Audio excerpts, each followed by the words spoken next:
তাদের তাদের কাছ থেকে আমরা এসব উদ্ধার করছি এবং তাদের অ্যাকাউন্টে এখনো অনেক টাকা আছে। আমরা বিভিন্ন জাতীয় বার্ন ও প্লাস্টিক সার্জারি ইনস্টিটিউটের থেকে আমরা খবর নিচ্ছি যে এরকম দেখা গেছে যে এই লাস্ট কয়েক মাসে 200-র মতো ভুক্তভোগী গুরুতর আহত অবস্থায় এই একই ধরনের প্রতারণার বিষয়ে চিকিৎসা নিয়েছেন এবং এভাবে এই প্রতারক চক্র লক্ষ লক্ষ টাকা গ্রহণ করছে। যদিও এই ক্ষেত্রে টাকার অ্যামাউন্টটা কম, বেশি নিতে পারেন নাই। তো এইভাবে ডিজিটাল প্ল্যাটফর্ম ব্যবহার করে তান্ত্রিক কবিরাজ, হোসেন কবিরাজ, আসমা কবিরাজ এবং আমরা যেটা গ্রেপ্তার করছি এটা হচ্ছে রহমত আলী কবিরাজ, এইভাবে বিভিন্ন ব্যক্তিকে প্রতারিত করে এই অর্থসমূহ তারা সংগ্রহ করে।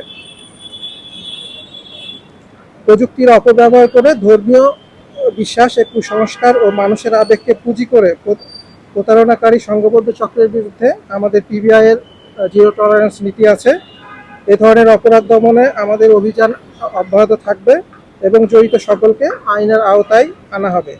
সাধারণ মানুষকে আমরা অনুরোধ করব যে সামাজিক যোগাযোগ মাধ্যমে প্রচারিত কথিত তান্ত্রিক, কবিরাজ বা অলৌকিক সমস্যা সমাধানের প্রলোভনে বিভ্রান্ত না হয়ে সচেতন থাকার জন্য এবং প্রতারণার শিকার হলে দ্রুত আইন শৃঙ্খলা বাহিনীকে অবহিত করার জন্য। এবং এই ধরনের কোনো মামলা হলে আমাদেরকে জাস্ট যদি একটু অবহিত করা হয়, আমরা যদিও এটার ছায়া তদন্ত করি, আমরা তথ্য নিই নিজেরাও, তাহলে ওনারা যদি তথ্য এবং উপাত্ত দিয়ে আমাদের সহযোগিতা করেন তাহলে আমরা মামলাটা সউদ্যোগে নিয়ে আমরা দ্রুত সেটার রহস্য উদ্ঘাটনের ব্যবস্থা করব।